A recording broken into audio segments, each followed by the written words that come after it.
The Midnight Stalker. Lauren lived in a quiet suburb, a place where nothing much ever happened. She felt safe there, comfortable in her routines. But that all changed one night when she began receiving strange text messages. At first, they were innocuous enough, random numbers and letters that she assumed were spam. But then the messages became more specific, more menacing. It was a Thursday night, and Lauren was alone in her house, binge-watching her favorite TV series. Her phone buzzed with a new text. "I can see you." She laughed it off, thinking it was a prank. She texted back, "Very funny. Who is this?" There was no reply. Later that night, she received another text. "Nice pajamas." She looked down at her outfit. Flannel pajamas with cartoon ducks on them. Her heart pounded. She glanced around the living room, checking the windows and doors. Everything was locked. A few minutes later, another text came.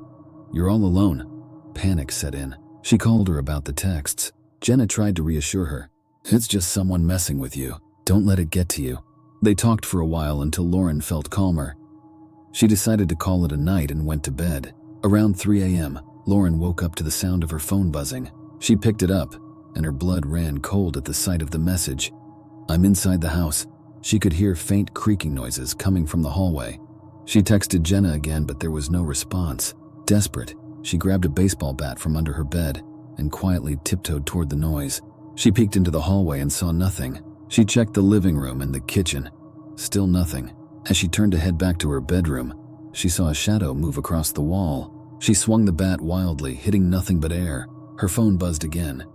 "Miss me." Terrified, she ran back to her bedroom and locked the door. She called the police, explaining the situation through her sobs. They arrived within minutes, searching the house thoroughly but finding no one. The texts stopped as mysteriously as they had started. The next morning, Jenna called back, apologizing for not answering earlier. Her phone had died. Lauren told her about the night's events, and Jenna insisted she stays at her place for a while. Lauren agreed, shaken but grateful for her friend's support. A few days later, Jenna received a text from an unknown number. "You can't protect her forever." The haunting of Brookwood Manor. Brookwood Manor had stood abandoned for decades, its decaying walls and overgrown gardens a testament to its dark history. Local legend had it that the manor was cursed, a place where spirits lingered and darkness thrived.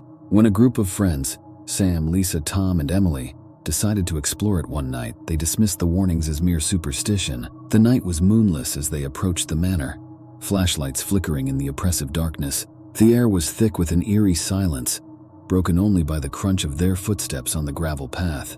They entered through a broken window, the smell of mildew and decay assaulting their senses. Inside, the manor was a labyrinth of dust and shadows. The friends stuck close together, their nervous laughter echoing through the empty halls. They found old furniture covered in white sheets, cobwebbed chandeliers, and portraits of stern-looking figures whose eyes seemed to follow them. As they explored, Lisa found an old diary in the library, its pages yellowed and brittle. She read aloud, "The spirits here are restless. They do not forgive. They do not forget." Suddenly the temperature dropped, and they could see their breath in the air. Tom's flashlight flickered and died, plunging them into darkness.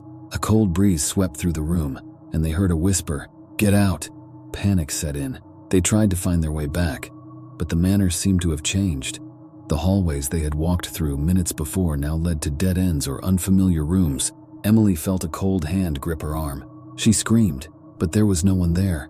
They stumbled into a room filled with mirrors, their reflections distorted and twisted.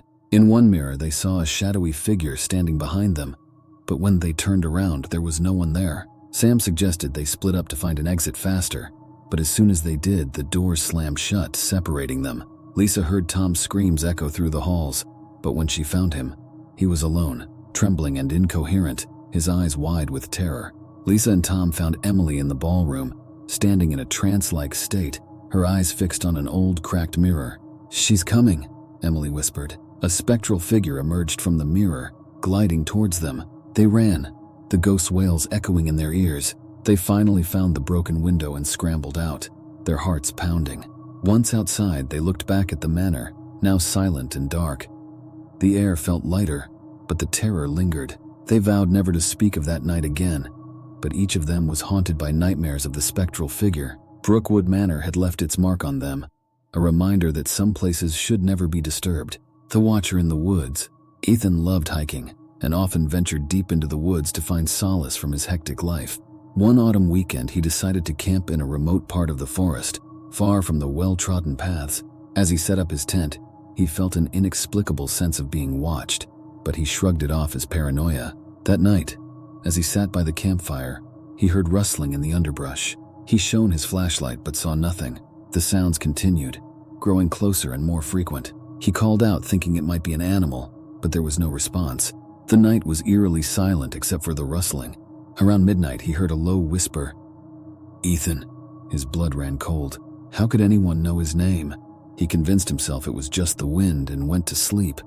But his dreams were filled with shadows and whispers. The next day, he explored the area, hoping to find some sign of wildlife or other hikers. Instead, he found strange markings on the trees, symbols he didn't recognize carved deep into the bark. He felt a growing unease, the sense of being watched stronger than ever. As dusk fell, he headed back to his campsite, only to find it disturbed. His belongings were scattered and his tent was slashed. Panic set in. He decided to pack up and leave, but the sun had already set, and navigating the forest in the dark was risky. Reluctantly, he stayed another night. He built a large fire and kept his flashlight close. As the night wore on, the whispers returned, louder and more insistent. "Ethan, come to us," they called. He covered his ears, trying to block out the voices, but they seemed to come from within his mind. Suddenly, he saw figures emerging from the darkness, their eyes glowing. They were human-like but distorted, their limbs too long, their faces twisted in malicious grins. They surrounded his campsite, moving closer with each passing moment. Desperate, Ethan grabbed his flashlight and ran. The figures chased him, their whispers growing louder, more frenzied. He stumbled through the woods, barely able to see, his heart pounding in his chest. He finally burst out of the forest and onto a road, where a passing car screeched to a halt. The driver helped him in and they sped away. Ethan looked back to see the figures standing at the edge of the woods, watching him with those eerie, glowing eyes. Ethan never went hiking alone again. He couldn't shake the feeling of being watched, even in the safety of his home. He researched the symbols he had seen and found references to ancient rituals and forest spirits. Whatever he had encountered in the woods, it had left a lasting mark on his soul. Story 4. The Unseen Guest. Lily moved into a charming old apartment building in the heart of the city. The rent was surprisingly affordable, and she quickly settled in. However, she soon began to notice strange occurrences, objects moving on their own, cold spots in certain rooms, and the feeling of being watched. One night, as she was getting ready for bed, she heard a soft humming coming from the living room. She walked out to find her rocking chair gently swaying back and forth, the humming growing louder. There was no one there. She brushed it off as her imagination, but the incidents became more frequent.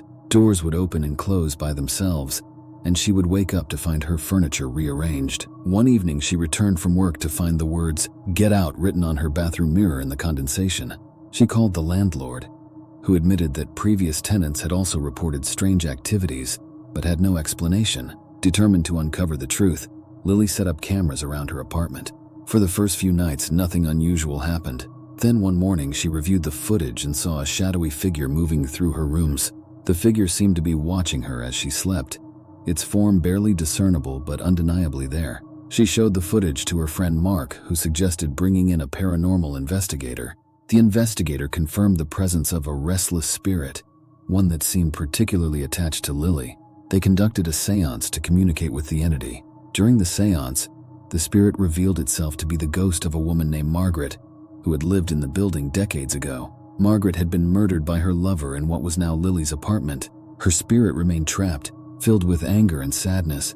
The investigator attempted to help Margaret move on, performing a ritual to cleanse the apartment. For a while, things seemed to return to normal. The strange occurrences stopped, and Lily felt at peace. Months later, Lily began dating Mark. One night after he had stayed over, he woke up to find Lily standing at the foot of the bed, staring at him with vacant eyes. She spoke in a voice that was not her own. "You cannot replace him." Mark realized with horror that Margaret's spirit had not left. It had simply lain dormant, waiting for the right moment to reassert itself. The lights flickered and the room grew icy cold. Lily collapsed and Mark called for help. Lily recovered but decided to move out immediately. The building's history was too dark, the presence too malevolent. She found a new place, far from the city, hoping to leave the past behind. But every so often she would wake in the middle of the night, feeling those same cold eyes watching her from the shadows. Story 5. The Silent Passenger. Jake was a long-haul truck driver, accustomed to long, lonely nights on the road. One particularly stormy night, he was driving through a desolate stretch of highway when he saw a hitchhiker on the side of the road. Against his better judgment, he decided to stop and offer a ride. The hitchhiker was a young woman, soaked from the rain, her face pale and expressionless. She climbed into the cab without a word, her eyes fixed straight ahead. Jake tried to make small talk, but she remained silent, her presence unnerving. As they drove, the storm worsened. Lightning flashed, illuminating the woman's face, which seemed even paler in the brief bursts of light. Jake noticed her clothes were old-fashioned, like something out of another era. He glanced at her in the rearview mirror and felt a chill run down his spine. Her reflection was faint, almost ghostly. After a while, the woman spoke, her voice barely above a whisper. "Turn here," she said, pointing to a narrow, unmarked road. Jake hesitated but complied, the hairs on the back of his neck standing up. The road was rough and winding, leading deeper into the woods. Suddenly, the truck's engine sputtered and died. Jake tried to restart it, but the truck wouldn't budge. He turned to the woman to apologize, but she was gone. The passenger door was still locked from the inside. Panic set in as Jake stepped out into the rain, trying to make sense of what had happened. He walked a few steps down the road and saw an old, dilapidated house in the distance. Hoping to find help, he approached the house and knocked on the door. An elderly man answered, his eyes widening in surprise. "What are you doing out here?" he asked. Jake explained about the hitchhiker and the broken-down truck. The old man's face grew solemn. "You've seen her," he said. "She was my daughter.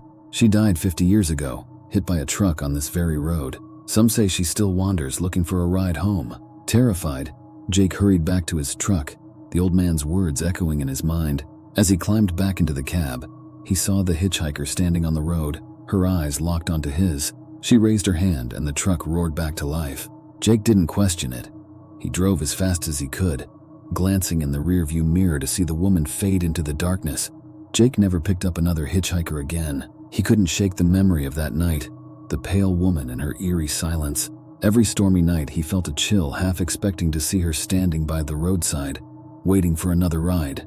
These 5 chilling tales remind us that the night holds many secrets, and that some encounters are best left avoided. Whether you believe in ghosts or not, these stories will leave you questioning every shadow and every whisper in the dark.